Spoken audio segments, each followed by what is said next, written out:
Hello folks, and welcome back to Whiskey Wars. My name is Sean, and tonight we got another budget bourbon bottle of the month. This month, what are we going to talk about? Green River. Let's get into it.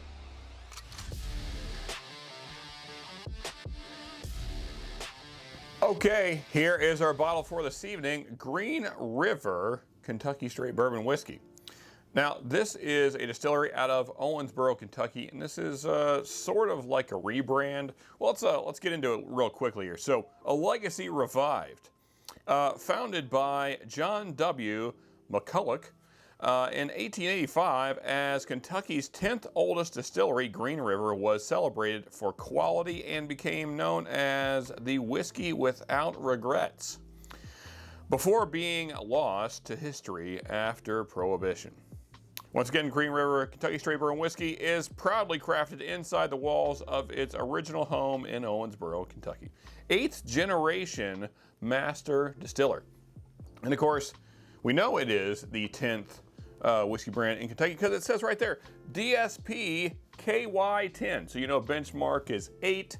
Down in Tennessee, old number 7, Jack there, that is 7. So this is number 10 in Kentucky, yeah. So how about that? Let's get a little poured here and get into it. It says the whiskey without regrets. It is our budget bourbon bottle of the month. Let me get the labels lined up there because, yeah, I'm a weirdo. Anyway, let's talk about this budget bourbon bottle of the month. And of course, all our budget bourbon bottles are $30 or under. This is $25, $30 here. And, you know, I think this is a good one for sure. Let's talk about the whys though. First, this nose. I get a nice caramel nose.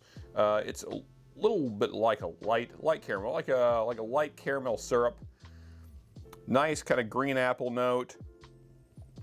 Just a hint of cinnamon. Nice little touch of toasty oak. There is a little bit of a milk chocolate note showing up there. Also a little bit of like a vanilla cream, something like a whipping cream maybe. Yeah, fairly light on the nose, but nice. Now let's get into the taste. Here we go. Okay, so the nose basically told us what the taste would be like. Light caramel, kind of a nice green apple, little bit of a sour apple note going on there. Maybe not quite a Granny Smith, but maybe like a Honeycrisp, something like that. Nice kind of creamy vanilla note.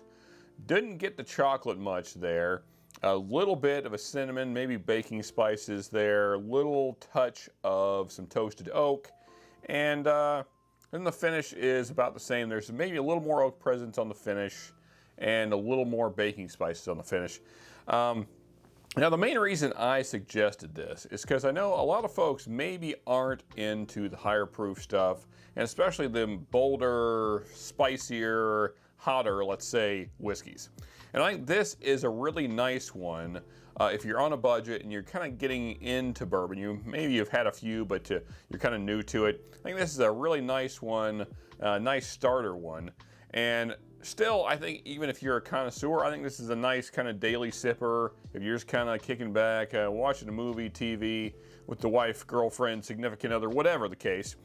I think this is a nice one to just kind of kick back and relax with. You don't have to really think about it a whole lot. It's just nice, enjoyable, very kind of typical bourbon notes, but done in a really nice way. Did enjoy this one. Hopefully you guys will too. And hope you guys enjoyed the review. If you did, hit that like button. We appreciate that. And as always, here is other reviews from us right here. And here is the subscribe button, so please do both of those things. And until next time, folks, just remember, you can never have too much good whiskey.